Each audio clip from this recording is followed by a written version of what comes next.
What's up, Star Wars fans? My name is Prince and I'm an urban acolyte. And in this video, I want to talk about my main man, Finn.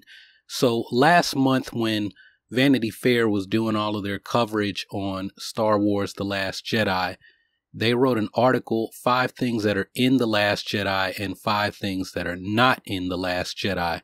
And with all of the coverage and everything going on, I said I was going to talk about their comments on Finn. I never got around to it. I kind of didn't want to do the video anymore, but I promised on a live stream that I was going to do it this week. So let's run down their list of the 5 things that are in The Last Jedi, the 5 things that are not in The Last Jedi, and then I'll share my thoughts regarding Finn. All right, so the first thing on the list of the 5 things that are in The Last Jedi, we're going to see a glamorous casino city called Canto Bight, right? And Rian Johnson made the comment that he wanted to have kind of this glitzy casino environment where he could have a story that would be something like a little bit James Bond and something from To Catch a Thief.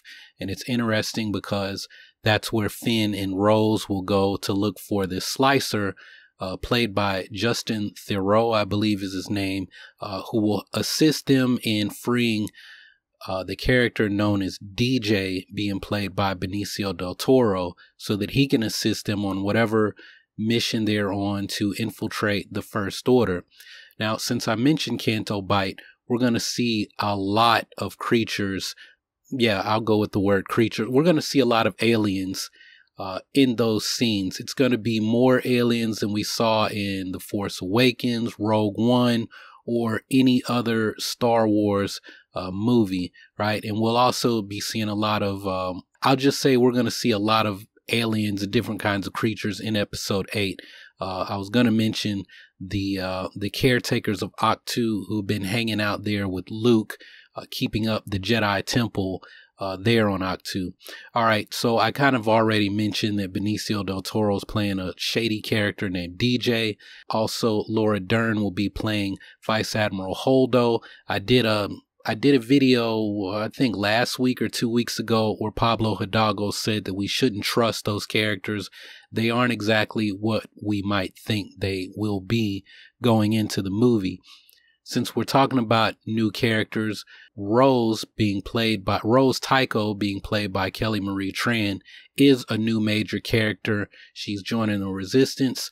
The plot line, as I said, will involve Rose and Finn infiltrating the First Order, traveling to Canto Bight, doing this whole James Bond thing as they work with DJ and go undercover.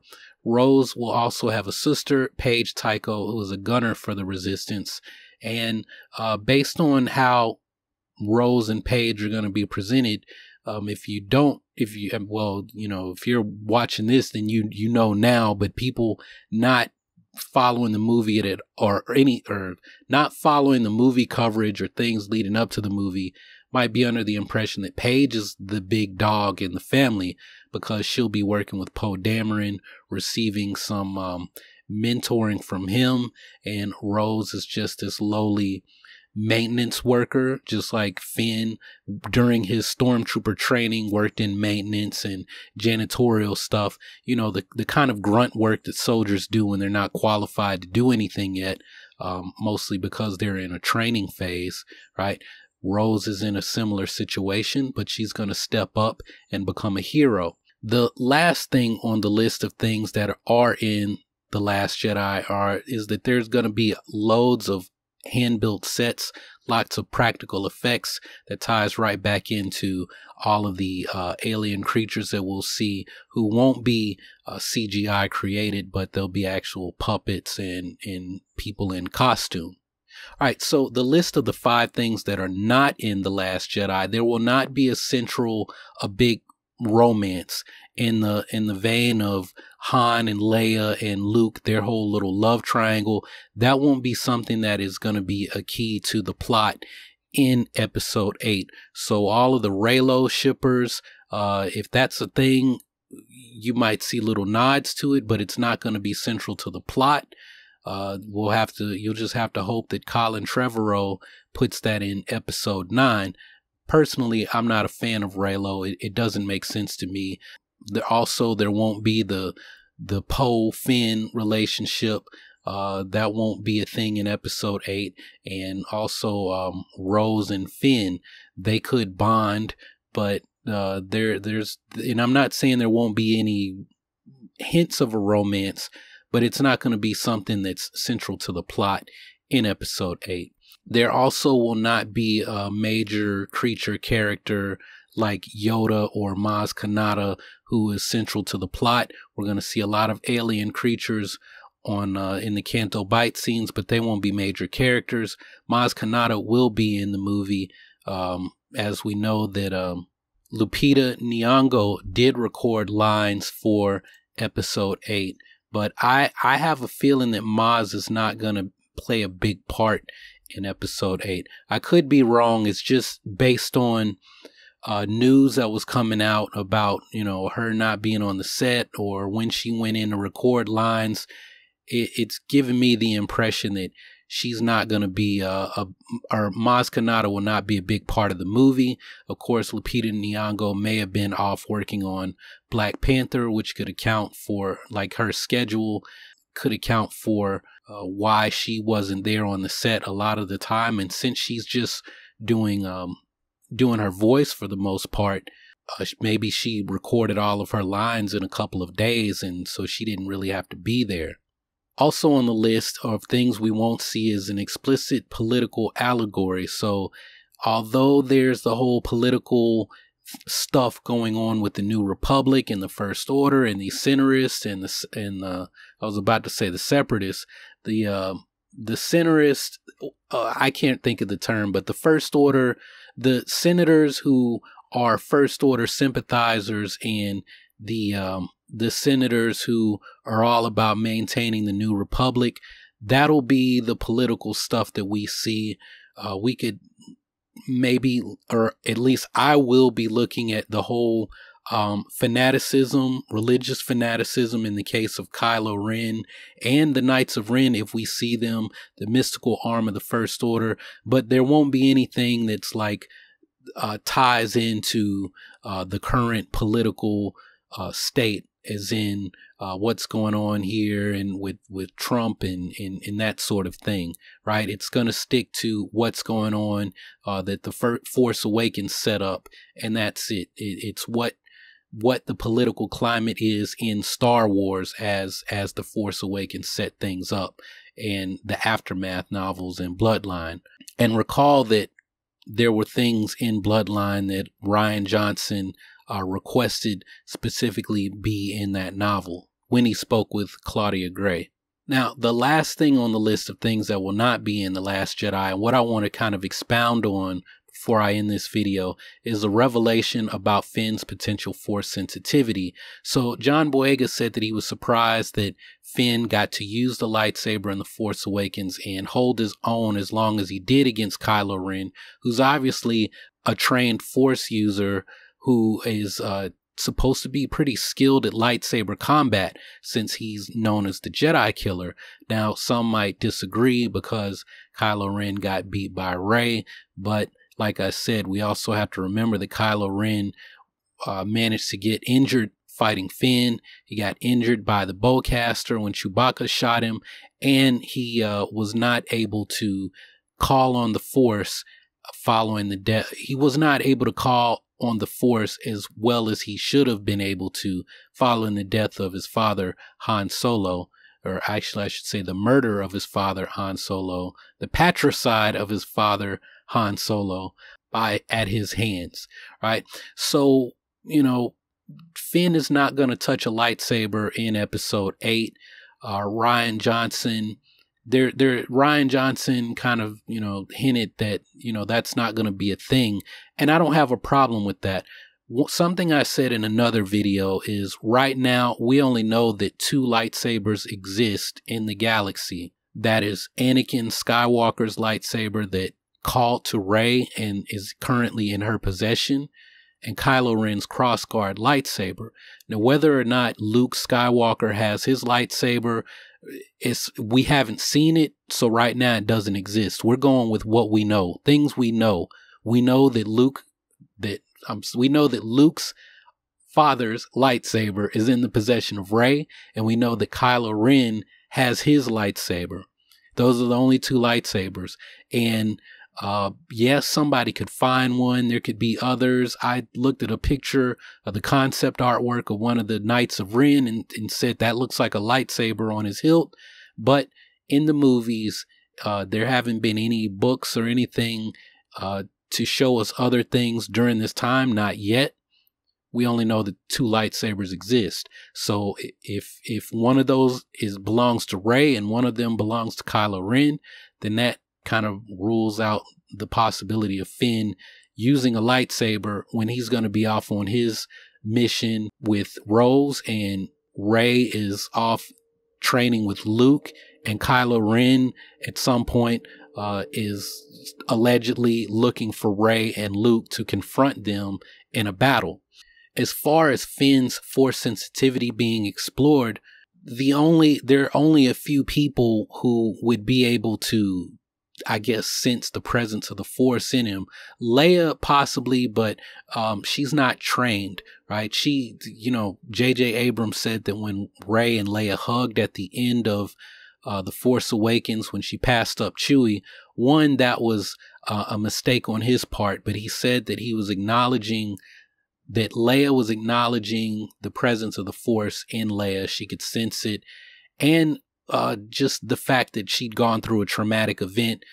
Leia also had been tortured by her father and Tarkin when she was taken prisoner in A New Hope. So, there was just the female bonding. I recognize you've been through a traumatic experience, as have I, and you've seen some bad things. You saw my husband get killed by my son, and you saw a battle, and you had a scrap with my son, and you managed to walk away. I'm gonna go with if Finn is a child of the Force, if he's Force sensitive, he would either need Maz, Luke, Snoke, or Kylo Ren. And the way that things are looking right now, there are different story strands going on right now. All of the Force users are part of a particular story. Finn's particular storyline in this movie is going to deal with whatever this secret mission is that he's running for the Resistance to infiltrate the First Order, whether that's to go assassinate Snoke or get some kind of intel on the First Order. We'll have to wait and see. But right now, I feel like you have these different storylines, right?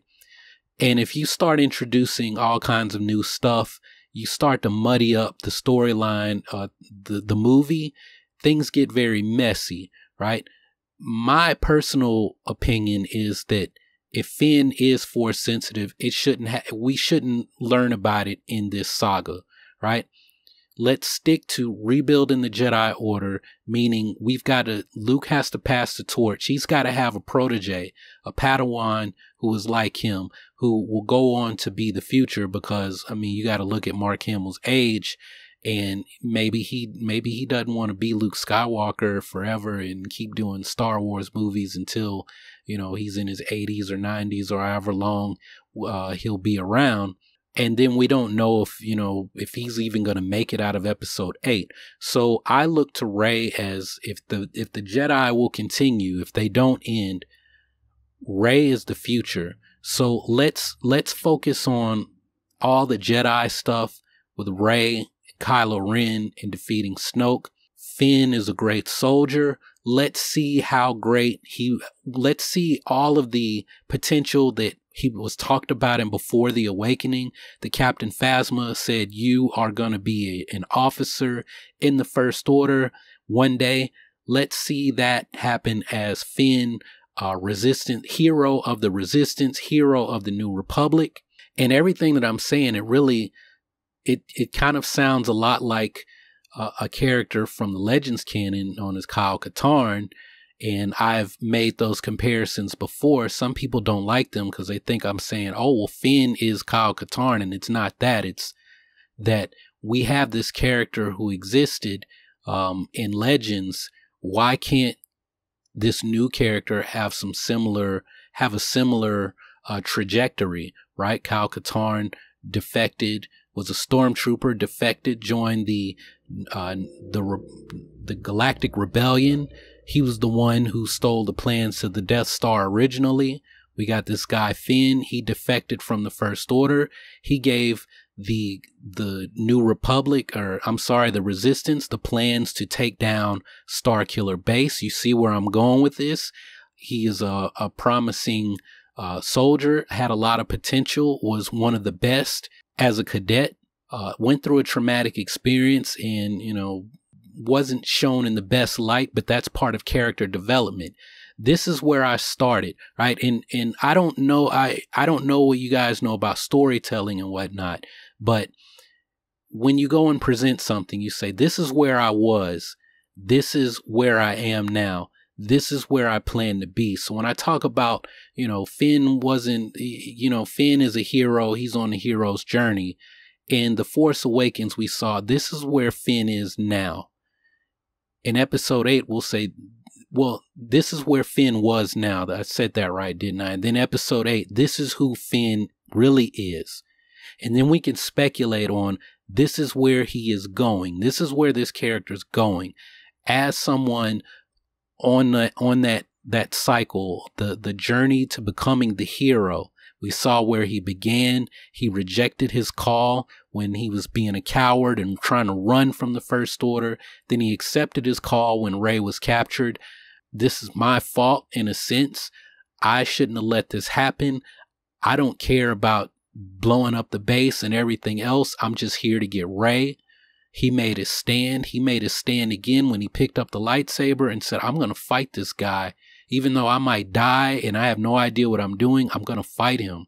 And he lost. And you know what? You win some, you lose some. It's all the same. But that's part of his growth. And now he's gone into this coma. He's got to go through this healing process. And for me, it's like the larva stage. And now the larva goes into the cocoon and emerges a butterfly. Right? So we're going to see Finn emerge, and I'm very much looking forward to seeing what this guy does with his blaster and going undercover and possibly taking on Snoke's bodyguards or Captain Phasma and her elite SEAL Team 6 stormtroopers that are going to be with her. So I'm very much excited to see what my man Finn is going to do. Maybe you're not, but like I've said in live streams, I wouldn't be covering Star Wars if it were not for Finn's character, if it were not for John Boyega playing the character. So, you know, if no one else is talking about Finn on YouTube, the other Star Wars channels, I'll keep talking about Finn. I'm riding Finn till the wheels fall off. I'm riding the Finn bus till the wheels fall off. And whatever, this is the thing. I don't work at Lucasfilm. I don't control the story. So I'm at the mercy of whatever the story group and whatever some writer, director person decides to do. If they decide they want Finn and Poe to be an item, I'm going to support Finn. I might not necessarily like the decision, but I'm going to support whatever they do with Finn. So if you like to troll me and say, well, Prince Finn's not going to become a Jedi, Finn doesn't have the Force, you know what? Feel free, do that, share the comments, because all you're doing is helping the channel grow and making the video get more views. But whatever they decide to do with Finn, I'm going to support that character, right? That's not fanboying out. That's me showing my appreciation that this character, me talking about this character, basically launched my YouTube channel from the meditation martial arts channel that kind of talked about Star Wars or used Star Wars as an example, to being able to reach more people with my message, to meditate, train, and learn to become the hero of your own story, right? So John Boyega, you're probably not going to hear this video, but, you know, somebody tweet it to him if you want to. But, you know, the folks at Lucasfilm, thank you for casting him as that character and giving me someone who, when I was little, I could have looked at Star Wars and been proud of, because, you know, you guys might like Lando Calrissian. He was the first Star Wars action figure I ever received, but I've never been a fan of Lando Calrissian. For me growing up, Billy D. Williams was the Colt 45 man, and, you know, no disrespect to Billy D, but as a little kid, I wasn't a fan of his, and I wasn't really allowed to look at anything that he was in anyway as a 4-year-old in 1983, 84. But anyway, this is me weighing in on Finn. For those of you who have been waiting on me to do this video, I appreciate the wait. And yeah, that's all I've got. But I'd like to hear from you all. What are your thoughts on everything that I've had to share?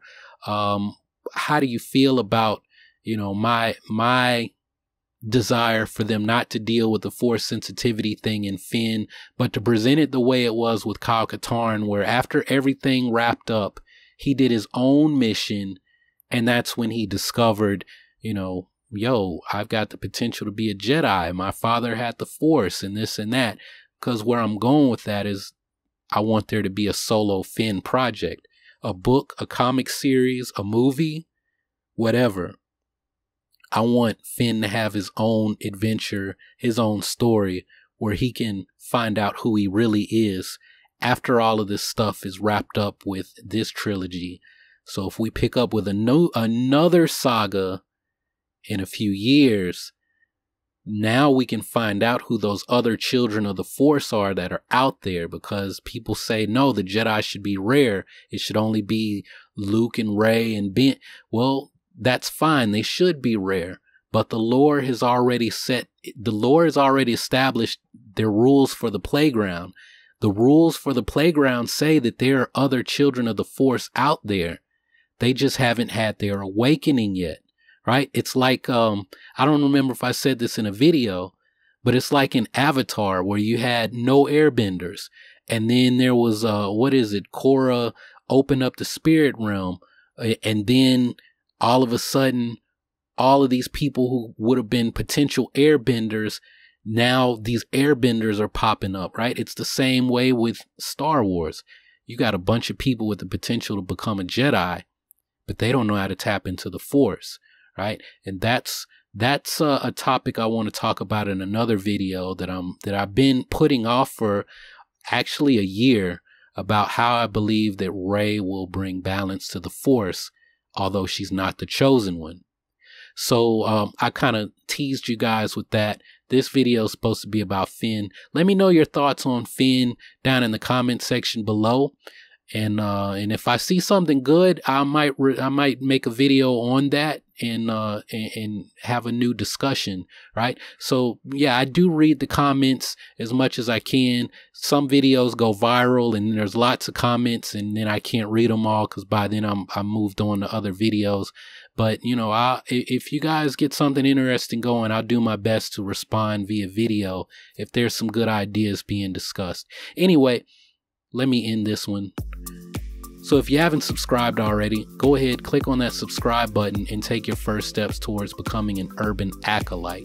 Commit yourself towards making the steps to become a hero of your own story and become a force for change in your community.